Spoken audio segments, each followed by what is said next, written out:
Hermanos, hay 3 llamadas telefónicas que en términos de lo que vamos a hablar hoy en el pasaje, marcaron mi vida. 3 llamadas telefónicas que recuerdo muy bien. Una de ellas es cuando yo tenía que ir, por primera vez tenía 17, acaba de cumplir 18 años, y salía de mi tierra desde Chiapas y tenía que irme hasta Durango a estudiar la universidad. Dicho de paso, fui enviado a estudiar la universidad, pero al estilo de Jacob. Fui también a encontrar esposa allá conocí a Karina, mi esposa. Pero yo recuerdo que para un joven de 18 años que estaba siendo impulsado por sus padres a ir y estudiar, y al toparme yo con la realidad de que ahí comenzaba para mí mi futuro, eso produjo en mí un gran temor y una gran incertidumbre. Yo recuerdo ir a estar en el autobús que me iba a transportar desde Villahermosa hasta la Ciudad de México, y después de ahí iba a tomar otro para ir hasta Durango. Y yo recuerdo que un temor se apoderó de mí. O sea, yo estaba aterrado por lo que venía adelante para mí, acerca de mi futuro. Recuerdo que en una parada que hizo el autobús, bajé, saqué unas monedas y se las metí a un teléfono público y le llamé a mis papás. Porque eran de tarjeta, ya eran modernos. No tenía yo un celular, obviamente. Estamos hablando de el año 1998. Ya habían celulares, pero pues no eran accesibles para mí en ese momento. Entonces yo metí esa tarjeta, llamé a mis papás y les expresé este temor, y estaba aterrado. Y recuerdo que las palabras de mi papá fueron: estamos contigo, no estás solo. Si quieres, yo mismo voy por ti en este momento. Y ya sea que me digas que te acompañe hasta Durango, me regrese, lo que tú quieras hacer, estamos contigo, no estás solo. Eso produjo en mí una tremenda seguridad. Una tremenda seguridad que me ayudó a abordar ese camión e ir a enfrentar mi destino allá a Durango. La segunda llamada que recuerdo muy bien fue después del primer año de estar allá, y yo reprobé el primer año. Porque perdí materias, porque yo soy un baterista, mi profesión es ser baterista, y yo quería ser el mejor baterista, y entonces yo me saltaba las clases que según yo no eran importantes, y solo me dedicaba a estudiar la batería. Y cuando me di cuenta, perdí 3 materias por faltas y me reprobaron. En ese momento, otro gran temor se apoderó de mí, porque en mi casa no estaba permitido reprobar materias. Y en mi casa con mis hijos tampoco. Y tenemos esta filosofía de que es lo único a lo que te dedicas, te damos todo lo que necesitas, no puedes reprobar materias. Un temor se apoderó de mí porque había fracasado, había echado todo a perder desde mi perspectiva. Y yo llamé a mis papás para notificarles, y esta vez fue mi mamá la que me dijo: hijo, estamos contigo, te vamos a seguir apoyando, sigue adelante. Y eso trajo otra vez una confianza y una seguridad en mí, y un deseo de hacer ahora las cosas bien, y eso me impulsó. En el texto que vamos a ver el día de hoy, Génesis 28, 10 al 22, vamos a ver en los versículos 10 al 17, mis hermanos, un encuentro, en este caso de Jacob, que lo cambia todo. Un encuentro que lo cambia todo. Y en los versículos 18 al 22, la respuesta adecuada. Y mi propuesta para ustedes el día de hoy de parte de Dios es que seamos edificados por medio de esta verdad. Una sola certeza necesitas. Una sola certeza necesitas: saber si Dios está contigo. Para eso vino Jesús. Una sola certeza necesitas: saber si Dios está contigo. Para eso vino Jesús. Así que acompáñenme a leer el pasaje, y si me hace favor nos ponemos de pie. Y leemos 28 desde el 10 hasta el versículo 22. Jacob salió de Beerseba y fue para Harán. Llegó a cierto lugar y pasó la noche allí porque el sol se había puesto. Tomó una de las piedras del lugar, la puso de cabecera y se acostó en aquel lugar. Tuvo un sueño y vio que había una escalera apoyada en la tierra cuyo extremo superior alcanzaba hasta el cielo. Por ella los ángeles de Dios subían y bajaban. El Señor estaba de pie junto a él y dijo: yo soy el Señor, el Dios de tu padre Abraham y el Dios de Isaac. La tierra en la que estás acostado te la daré a ti y a tu descendencia. También tu descendencia será como el polvo de la tierra. Te extenderás hacia el occidente y hacia el oriente, hacia el norte y hacia el sur. Y en ti y en tu simiente serán bendecidas todas las familias de la tierra. Ahora bien, yo estoy contigo. Te guardaré por donde quiera que vayas y te haré volver a esta tierra. No te dejaré hasta que haya hecho lo que te he prometido. Despertó Jacob de su sueño y dijo: ciertamente el Señor está en este lugar y yo no lo sabía. Y tuvo miedo y añadió: cuán imponente es este lugar. Esto no es más que la casa de Dios y esta es la puerta del cielo. Jacob se levantó muy de mañana y tomó la piedra que había puesto de cabecera, la erigió por señal y derramó aceite encima. A aquel lugar le puso el nombre de Betel, aunque anteriormente el nombre de la ciudad había sido Luz. Entonces Jacob hizo un voto diciendo: si Dios está conmigo y me guarda en este camino en que voy, y me da alimento para comer y ropa para vestir, y vuelvo sano y salvo a casa de mi padre, entonces el Señor será mi Dios. Y esta piedra que he puesto por señal será casa de Dios, y de todo lo que me des te daré el diezmo. Puede tomar su lugar. Versículos 10 al 17, lo que vemos es un encuentro que lo cambia todo. Jacob salió de Beerseba, dice el pasaje, y fue para Harán.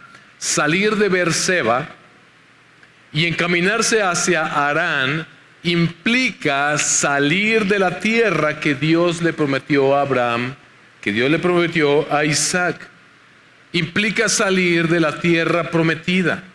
Implica ir hacia Mesopotamia, de donde Dios sacó a Abraham inicialmente.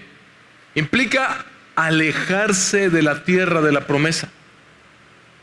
Salir de Beerseba e ir hacia Harán es porque, si usted recuerda, fue enviado a Padam Harán, a la tierra de los parientes de Rebeca, de los parientes de Abraham, para que encontrara esposa. Es decir, en el pasaje anterior vimos cómo Jacob recibe la bendición de parte de su padre Isaac,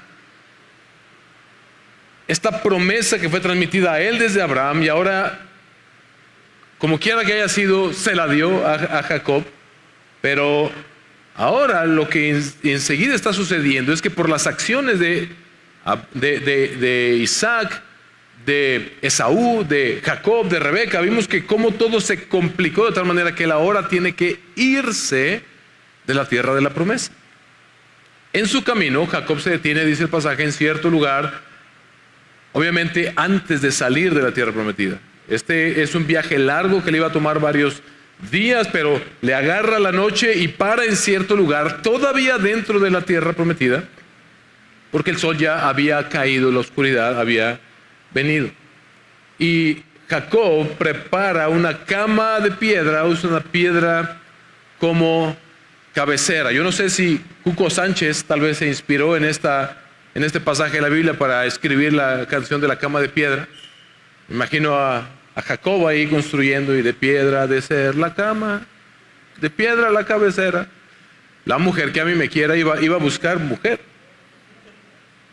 Pero el punto es que él está allí, este es su presente en la oscuridad, con una cama de piedra, una cabecera de piedra. Podemos imaginar la incertidumbre en la vida de Jacob.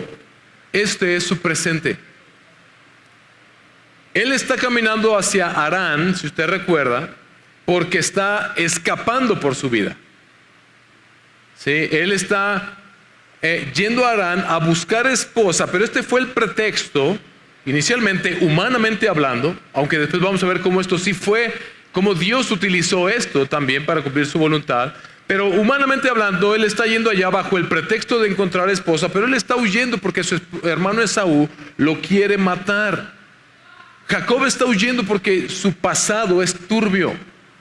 Él le robó la primogenitura y la bendición a su hermano Esaú y ahora él lo quiere matar, lo odia porque Jacob es un usurpador. Este es el pasado de Abraham. Y su futuro, como vamos a ver en las siguientes semanas, en la vida de Jacob, ahora estamos entrando a la vida de Jacob, su futuro es lo que vamos a ver los próximos 20 años que él va a permanecer allá en Padán Aram, y vamos a ver que le van a acontecer muchas cosas, muchas dificultades, pero también bendiciones, pero también engaños, pero también peligros. Y Dios, estamos hablando de Jacob, Dios, entonces tienes su pasado turbio, su futuro incierto, y para colmo en este momento Dios ni siquiera es su Dios. Dios no es el Dios personal de Jacob. Isaac ha proferido la bendición sobre él, pero Dios no es su Dios. Lo vimos en el pasaje anterior, cuando Isaac le pregunta, ¿y cómo fue que conseguiste tan rápido el animal de la cacería? Y dice, porque el Señor, tu Dios, así quiso que me sucediera.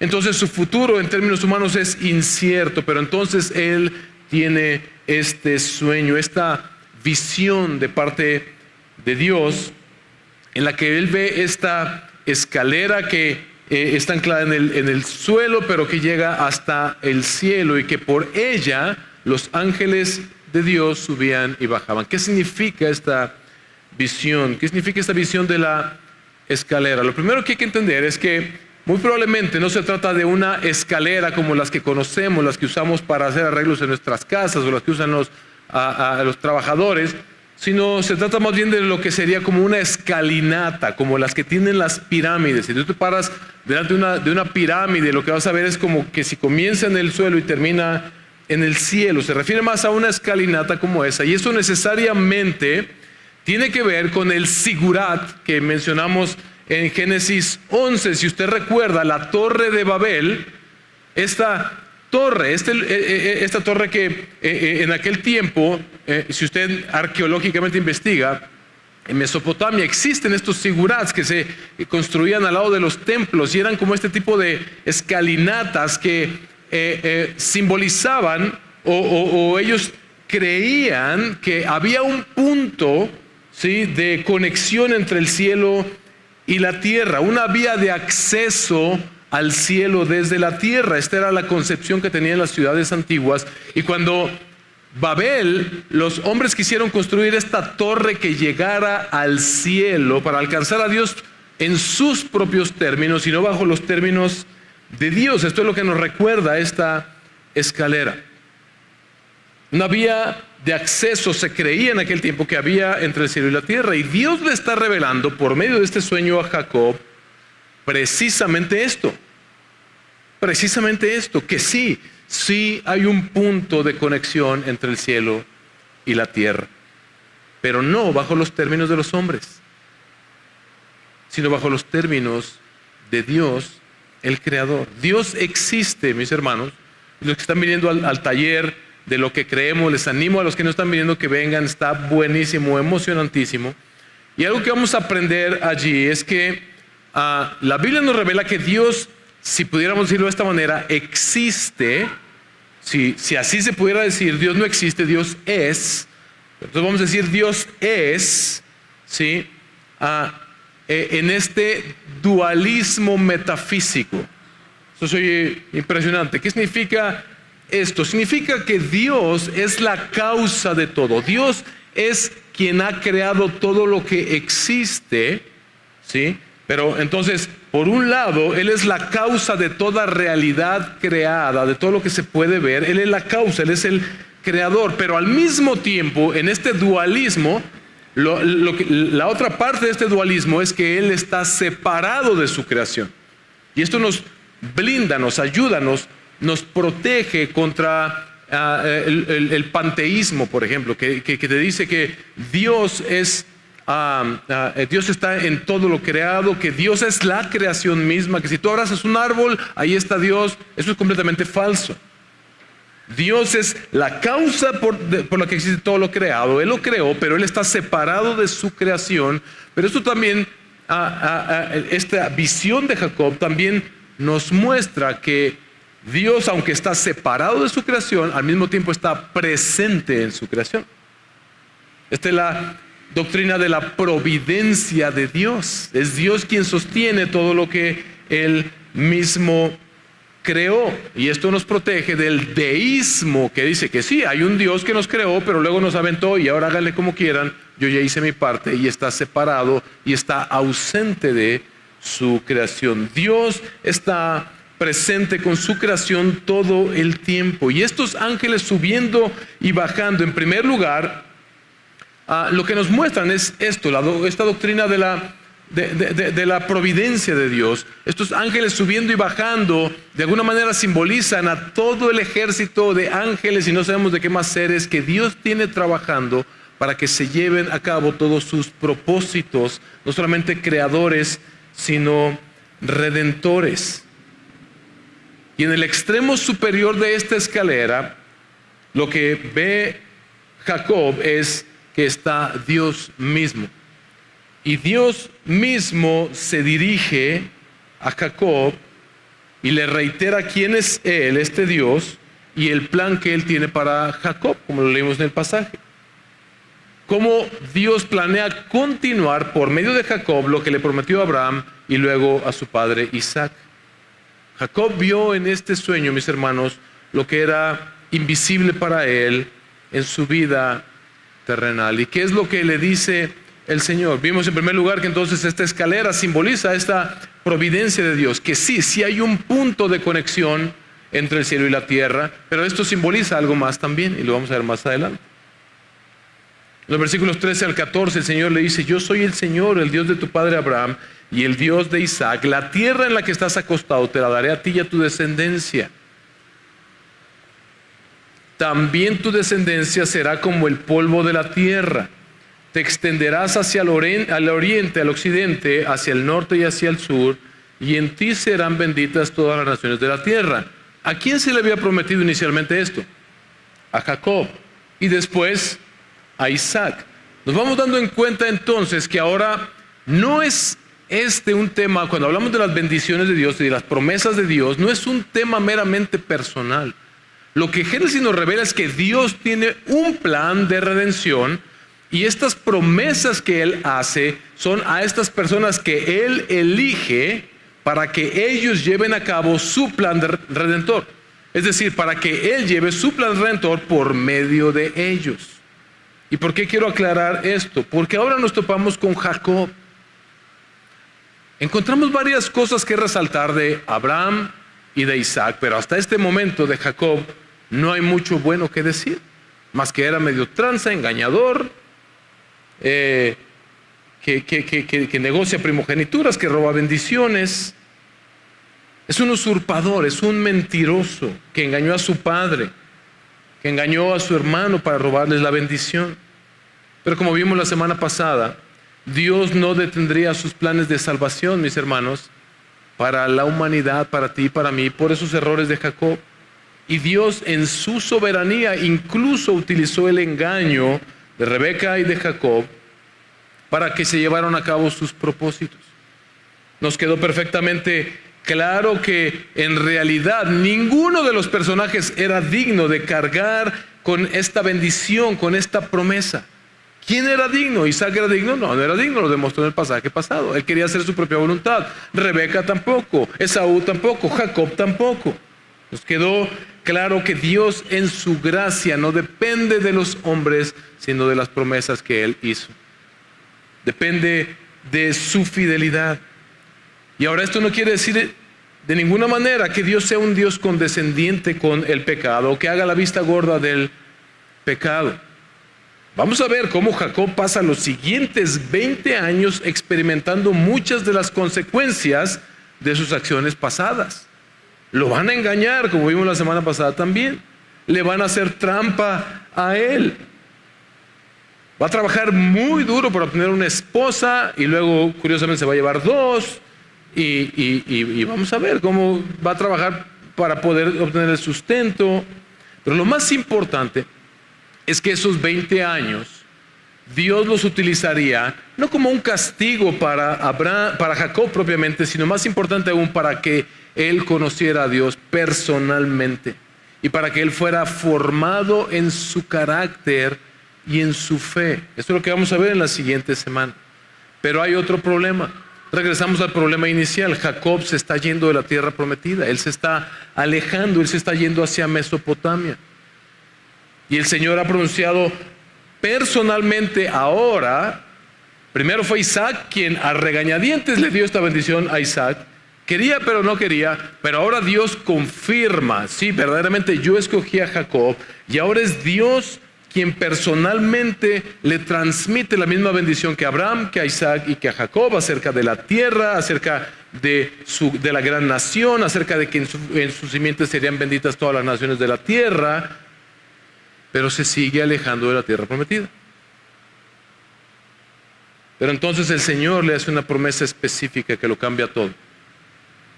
Una promesa que lo cambia todo. Mira lo que dice el versículo 15. Y me encanta cómo comienza con ahora bien. Es como que Dios nos está respondiendo a esta duda. Señor, pero ¿cómo es que si tú leyeras por primera vez la historia, es como que, a ver, le prometiste esta tierra, pero ahora le está yendo en la dirección totalmente opuesta?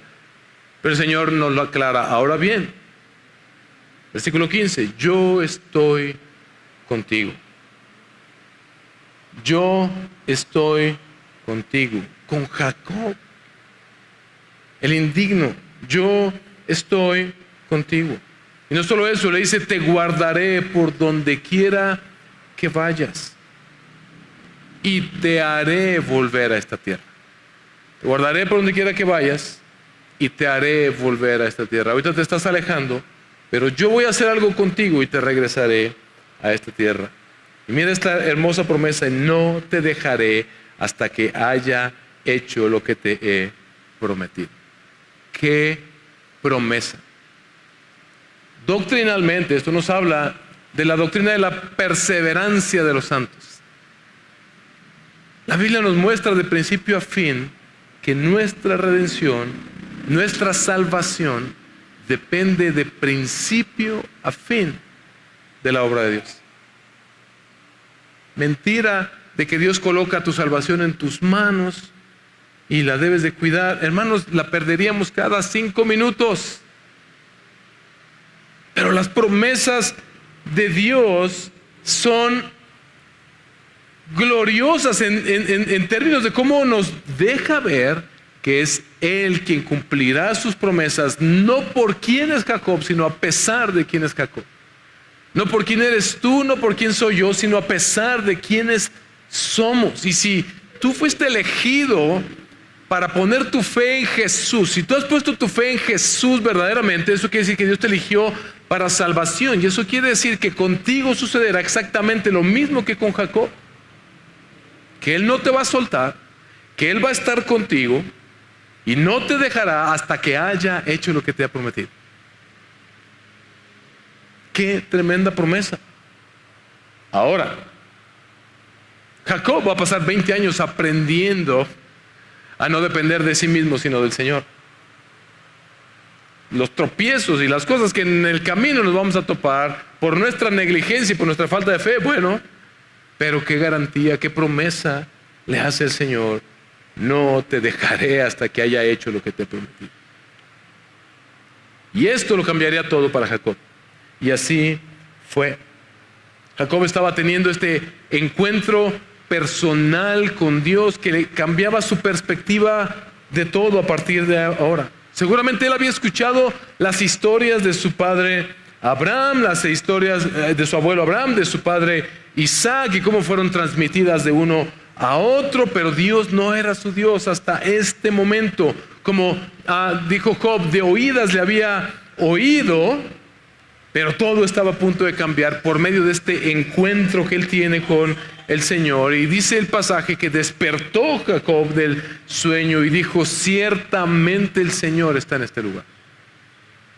Él comienza a entender de qué se trata absolutamente todo. Dice, ciertamente el Señor está en este lugar y yo no lo sabía. ¿Ves? Es el mismo el que dice, yo no conocía a este Dios.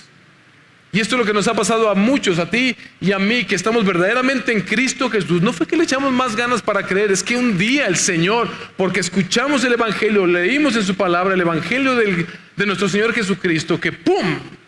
Él despertó en nosotros una fe y todo fue diferente cuando vimos, como dice 2 Corintios 4, la gloria de Dios en el rostro de Jesucristo. Ese día todo cambió. Así vive mucha gente como Jacob.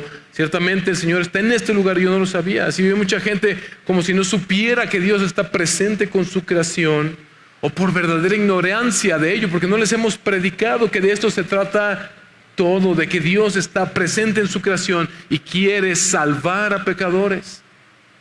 Pero en este encuentro personal con Dios, todo cambió para Jacob. ¿Y cuál es su reacción? Dice que tuvo miedo, es decir, él tuvo temor de Dios. Y eso fue lo que quiere saber, cómo saber si verdaderamente has tenido un encuentro con Dios, si verdaderamente has nacido de nuevo. Forzosamente tuviste que tener un temor de Dios a causa de tu pecado. Porque cuando entiendes el Evangelio, lo primero que produce es esa convicción de pecado. Jesús dijo, cuando el Espíritu Santo venga sobre ustedes, Él los convencerá de pecado, de justicia y de juicio. En primer lugar, nos trae esa convicción de, ay, Dios mío, soy un pecador y Dios es santo y Dios va a juzgar. Ese terror de saberse pecador, pero esa gloria de la justicia de Dios, de pecado, de justicia y de juicio, de saber, pero Cristo es un gran Salvador. Yo soy un gran pecador, pero Cristo es un gran Salvador. Esas dos convicciones son las que hacen saber que estás verdaderamente en la fe, y es cuando te rindes delante de tu Salvador, pides perdón por tus pecados y recibes ese perdón y recibes tu justificación. Jacob tuvo temor, tuvo miedo y añadió, cuán imponente es este lugar. Esto no es más que la casa de Dios y esta es la puerta del cielo. Él entendió todo en la dimensión correcta. Él pudo dimensionar de qué se trata todo esto. Que la vida no es simplemente andar aquí terrenalmente, de aquí para allá, y vivir y crecer y cumplir con los ciclos de vida del hombre. Nace, crece, se desarrolla. En el pasado era compra su grabadora y muere. Ahora ya es compra su celular y muere, o podemos agregar alguna otra cosa. No es simplemente acerca de eso, es de cómo Dios está haciendo algo que va más allá de esta dimensión. Me encanta que el pasaje habla de escalera al cielo, de una puerta, de un portal a otra dimensión, al cielo mismo. Jacob reconoce este lugar, esta tierra, con razón el Señor nos la quiere dar. Este Betel, aquí donde estoy, Canaán, Israel, es el portal al cielo. Él tuvo en ese momento esta idea, este lugar, aquí está Dios. Con razón Dios quiere darnos aquí y Dios quiere hacer algo aquí. De esto se trata todo. Y en los versículos 18 al 22 lo que vemos es la respuesta adecuada. En los versículos 10 al 17 vimos un encuentro que lo cambió todo, y ahora vemos 18 al 22 la respuesta adecuada. Jacob responde, vimos en el pasaje, mis hermanos, con actos de adoración.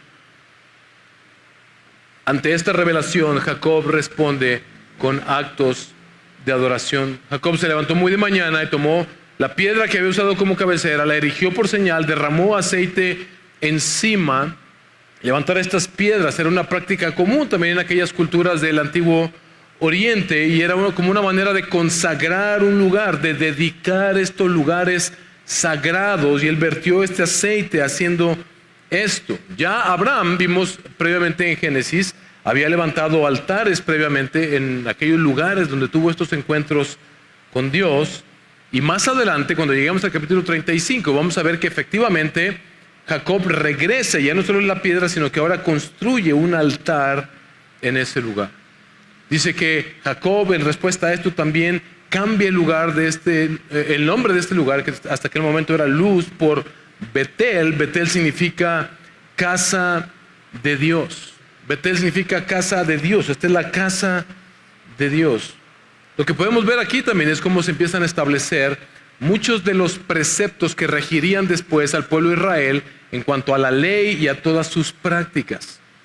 Porque, por ejemplo, Betel, después de Jerusalén, Betel terminó siendo uno de los principales lugares de adoración para el pueblo de Israel. Tristemente, después incluso fue corrompido cuando durante el reinado de Jeroboam II, después de la división del reino, Jeroboam II convierte a Betel como un segundo templo de adoración al Señor. Dios había establecido su templo en Jerusalén y él pone en Betel una imitación del templo, con una imitación de sacerdocio, con una imitación del sistema sacrificial, lo cual el Señor aborrecía por completo. Pero así de importante fue Betel.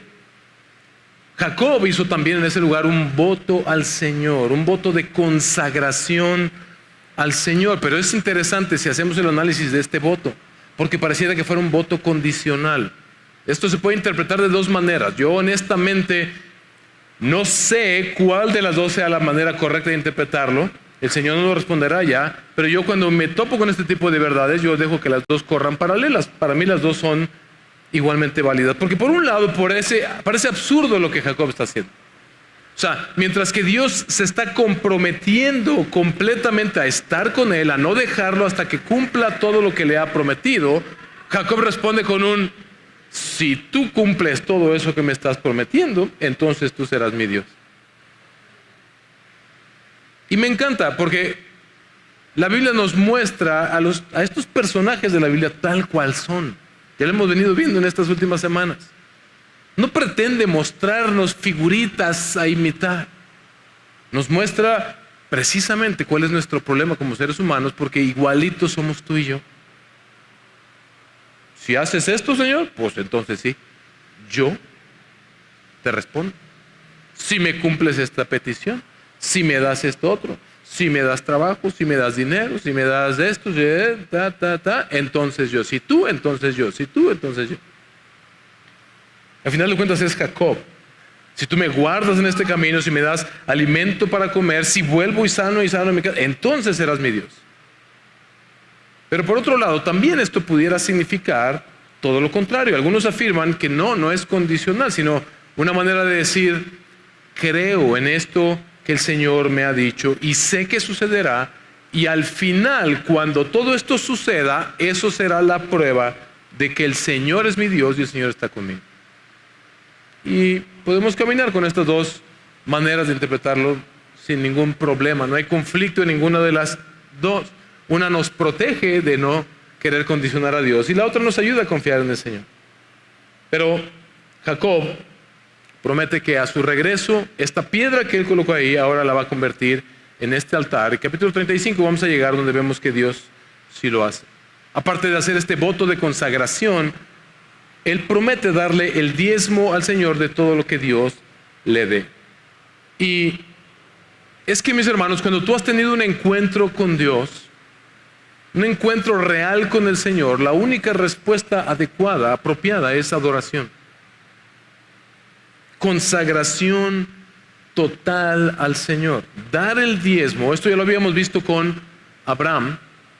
¿Se acuerdan cuando Abraham va a rescatar a su sobrino Lot de estos 4 reyes que vinieron precisamente de allá por Padam Aram, de Mesopotamia también, a invadir y se llevan prisionero a Lot, a su sobrino Lot, y se llevan a mucha gente del pueblo de Lot, pero también de Sodoma, y Abraham va y los rescata. El Señor les da esa victoria, y luego el rey de Sodoma le dice: quédate con toda la riqueza, solo dame a la gente. Y Abraham le dice: no, porque debe quedar claro una cosa: todo lo que el Señor me dé solamente viene de su mano. Nadie más me ha enriquecido en esta tierra. Y ahora Jacob está haciendo lo mismo. Él está diciendo: en este paso que estoy dando hacia el frente, todo lo que el Señor me dé, o más bien todo lo que yo reciba y todo lo que yo con lo que yo sea enriquecido, o sea lo que pase, todo lo que yo reciba, yo entiendo ahora que es el Señor quien me lo está dando, que todo es de Él, ¿sí? Y yo me comprometo a regresarle a Dios una 10ª parte como un acto de adoración y como un acto de reconocimiento de que verdaderamente el 100% es de Él y le ha placido dármelo. ¿Cómo no darle por lo menos el 10%? Traducido en términos económicos, aunque en aquel tiempo, mis hermanos, ahora, esto preparó también al pueblo de Israel. Cuando el pueblo de Israel regresa a la tierra prometida, después de Egipto, se les da la ley, y en la ley ahora ellos vienen preparados para diezmar. ¿Se acuerdan? Y aquí está el precedente. ¿Y por qué? Ahora, en aquel tiempo pudiera ser económico, pero primordialmente era en especie. Traían sus diezmos y sus primicias, porque si usted recuerda, hay una tribu que está consagrada para el servicio en el templo. ¿Sí? La tribu de Leví es consagrada para el servicio en el templo. Esa tribu no heredaría tierra, sino que todas las demás tribus se encargarían del sustento de ellos. Así funciona, mis hermanos. Diezmo es dinero, en aquel tiempo de la especie, pero para nuestros días es ese dinero usado para promover, para sustentar, para proveer una adoración debida a Dios que da testimonio al mundo de su gloria. Pero para poder soltar ese dinero, tú tienes que en primer lugar reconocer que todo lo que tienes proviene de Dios. Lo contrario, lo tengo que decir así, es pecaminoso. Y ustedes saben que no somos una iglesia donde les estamos persiguiendo por el dinero. Ustedes lo saben. Pero eso no quiere decir que vamos a ocultar. Y nosotros nos hemos cuidado porque prolifera en muchos lugares estos abusadores, estos lugares donde se abusa y es un extorsionadero de gente. Estamos de acuerdo con eso. Pero no por eso vamos a violar los principios bíblicos, ni dejar de enseñar que este es un principio que establece el Señor. Es un acto de adoración que proviene de un reconocimiento en el cual decimos, es que esto no me lo gané yo, todo me lo ha dado el Señor. Y no obstante, es de Él y me lo ha dado para administrarlo. Eso es lo que Jacob está entendiendo aquí. ¿Viste la bendición de Abraham? ¿Viste la bendición de Isaac? ¿Viste la bendición de Jacob? Ellos entienden, es que Él provee para que sus propósitos se lleven a cabo. Y es por medio de tus diezmos y de tus ofrendas, mi hermano y mi hermana, y de mis diezmos y de mis ofrendas, que el Señor usa eso para que se lleve a cabo la obra del ministerio.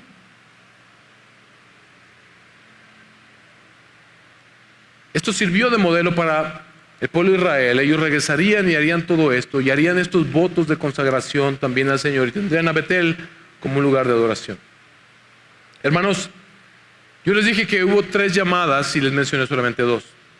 Porque hubo una tercera llamada que hice a mis padres. Yo ya estaba casado, 2 de mis hijos ya habían nacido, y yo estaba en un momento de desesperación causado por mi pecado. Yo sufrí un fraude económico por mi ambición, y eso me llevó a una quiebra económica y nos dejó, no en 0, sino como en menos 15. Y en esos momentos de desesperación, ahí me di cuenta que no había nada que ya mis padres pudieran hacer. Yo hablé con ellos, yo recuerdo haber estado llorando con ellos y culpando a Dios en aquel momento. ¿Cómo es posible que Dios me haya hecho esto? Si yo, está bien, no voy a la iglesia, pero mando mi diezmo con una persona para no perder mi salvación. Esa era mi manera de pensar.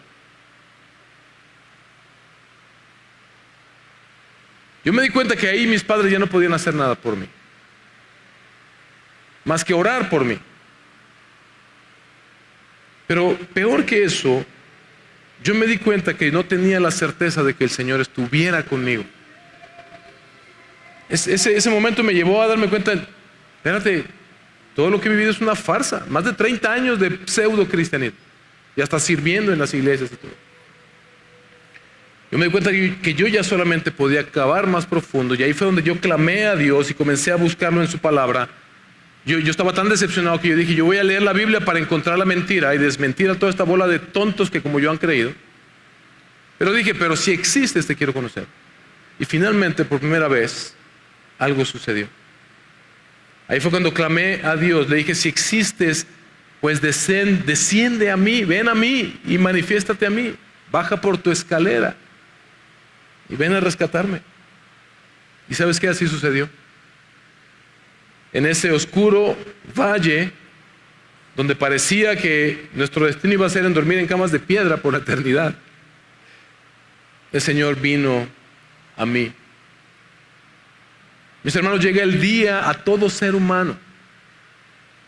Y los que están adultos, de los que estamos de 30 y tantos, de 40 para arriba, seguro ya tenemos esta convicción. Llega el día a todo ser humano que nos damos cuenta de esta realidad. Que esta vida es muy incierta como para caminarla sin Dios. Y que una sola certeza necesitas: saber si Dios está contigo. Y sabes que para eso vino Jesús. Una sola certeza necesitas en tu vida: saber si Dios está contigo. Y para eso vino Jesús. Porque mira, el Señor le prometió a Jacob que estaría con él y lo devolvería a la tierra. Y como vamos a ver más adelante, esa promesa se cumplió cuando Jacob regresa a Canaán. Sin embargo, la promesa sigue su camino y encuentra su mayor cumplimiento todavía en la vida de la nación de Israel, cuando todos ellos, desde la esclavitud de Egipto, vuelven a regresar a Canaán. Y luego si tú lees la palabra de Dios, ves cómo el pueblo de Dios peca contra el Señor y ellos son exiliados. Como castigo de parte del Señor, son llevados al cautiverio en Babilonia. Pero ¿sabes qué? Un remanente después regresa a la tierra prometida. Dios sigue cumpliendo su promesa, la promesa de que el Señor, mis hermanos, estará con su pueblo, alcanza su máximo cumplimiento final cientos de años después en Cristo Jesús. Aquel niño que fue anunciado cuando el ángel se aparece a María, Mateo 1, pero en el versículo 23, y le dice: llamará su nombre Emmanuel, que significa ¿qué? Dios con nosotros. Dios ha cumplido su promesa enviándonos a aquel mejor que Jacob, mejor que Abraham, redentor. Él ha cumplido su promesa, mis hermanos, porque Él envió al Espíritu Santo prometido. Cuando Jesús estuvo con sus discípulos, Juan 14, del 16 al 18, lo buscas en tu casa, Él les dice: no los dejaré solos, les enviaré al Espíritu Santo, yo estaré con ustedes, para que more en ustedes. Y la palabra de Dios nos dice que la historia de la redención termina, Apocalipsis 21 nos dice, en un lugar, en la Nueva Jerusalén, donde Dios habitará con nosotros, con su pueblo eternamente. Juan capítulo 1, versículos 45 al 51, váyalo buscando, porque le dije que la escalera tenía otro significado, y es un glorioso significado. Fíjese lo que acontece en Juan 1, versículos 45 al 51. Felipe encontró a Natanael y le dijo: hemos hallado a aquel de quien escribió Moisés en la ley y también los profetas, a Jesús de Nazaret, el hijo de José. Y Natanael le dijo: ¿puede algo bueno salir de Nazaret? Ven y ve, le dijo Felipe. Jesús vio a venir a Natanael y dijo de él: ahí tienen a un verdadero israelita en quien no hay engaño. Natanael le preguntó: ¿cómo es que me conoces? Jesús le respondió: antes de que Felipe te llamara, cuando estabas debajo de la higuera, te vi. Rabí, tú eres el Hijo de Dios, tú eres el Rey de Israel, respondió Natanael ante esta muestra de la omnisciencia de Jesús. Jesús le contestó: porque te dije que te vi debajo de la higuera, ¿crees? Cosas mayores que estas verás. También le dijo: mira esto, en verdad les digo que verán el cielo abierto y a los ángeles de Dios subiendo y bajando. ¿Sobre quién? Sobre el Hijo del Hombre, sobre Él mismo. Jesús nos está diciendo, Jesús es ese vínculo entre el cielo y la tierra. Jesús es la escalera al cielo. Jesús es el vínculo, el punto de conexión entre los hombres que ni los hombres de Babel, ni ninguna religión, ni la ciencia puede construir. Jesús es ese portal a la otra dimensión que ningún choque de protones en el CERN, en este colisionador de partículas que la ciencia quiere crear para abrir portales que nos lleven a otra dimensión. Esa puerta es Jesucristo, lo dijo el mismo Juan capítulo 10, versículo 9 al 10. Yo soy la puerta. Si alguno entra por mí, será salvo, y entrará y saldrá y hallará pasto. ¿Te das cuenta? Entrará y saldrá y hallará pasto. El ladrón solo viene para robar, matar y destruir. Yo he venido para que tengan vida y para que la tengan en abundancia. Él es el único camino a Dios. Él es la escalera al cielo. Él es el portal para pasar a esta otra dimensión en la que Dios habitará con su pueblo eternamente. Y Jesús prometió a sus discípulos que Él estaría con nosotros todos los días hasta el fin del mundo. Y creemos que Él es la escalera. Y creemos que Él es la puerta. Y tenemos la seguridad de que lo es porque Él resucitó a los muertos. Porque venció a la muerte. Y solo quien ha vencido a la muerte te puede dar acceso a la vida eterna. Solo a quien venció la muerte puedes creerle que es la escalera al cielo, que es la puerta a la gloria. Jesús es el único camino a Dios. Él nos prometió que Él, mientras ahora está reinando a la diestra del Padre, Él está con nosotros todos los días hasta el fin del mundo. Jesús es este imponente y temible Dios. Qué imponente y temible es este lugar, dijo Jacob. Nos podemos decir hoy, qué imponente y temible es Cristo Jesús, Dios hecho carne, que dio su vida en la cruz para reconciliarnos con el Creador. Solo por su gracia. Solo por poner nuestra fe en Él. Mis hermanos, mis hermanas, amigos que nos visitan hoy, puede que tu vida se vea hoy como la de Jacob en aquel momento, llena de incertidumbres, de temores, provocados tal vez por tus errores, por tus pecados del pasado. Tal vez te sientas como lejos de las bendiciones de Dios. Tal vez tengas incertidumbre acerca de tu futuro. Si tú no le has entregado tu vida a Cristo Jesús, déjame decirte una cosa. Él es la escalera al cielo. Él es el punto de conexión entre Dios y la tierra. Jesús vino, Dios vino en la persona de Jesús por amor y por misericordia para rescatarnos, porque escucha esto, los hombres, tú no puedes llegar a Dios por tus propios esfuerzos. No vas a llegar a esa gloria que anhelas, a esa eternidad que anhelas. Solamente hay dos opciones: un infierno al cual tu alma le teme, por eso le tienes miedo a la muerte, o la gloria de Dios que solamente Jesús puede darte. Tú no puedes llegar por tus propios medios a Dios. Necesitas a Jesús, porque Él es la escalera al cielo. Él es la puerta de entrada a la gloria de Dios. Pero déjame decirte a ti, hermano, hermana, que ya estás en Cristo. Pónganse de pie todos, por favor. Pero si ya estás en Cristo, escucha esto, tú tienes la certeza de que la bendición del Señor está sobre ti, que el Señor está contigo, que Él te guardará en tu camino y Él te llevará a salvo a la tierra prometida. Eso no quiere decir que no van a haber dificultades. Jacob pasó 20 años de duro trabajo, engaños, dificultades, ya lo dijimos, pero Dios estuvo con él todo el tiempo y utilizó todas esas cosas para que su propósito se cumpliera en él y para forjar el hombre que él tenía que ser y la fe que él necesitaba. De hecho, ¿sabes qué? Dios estuvo con Jacob por ti.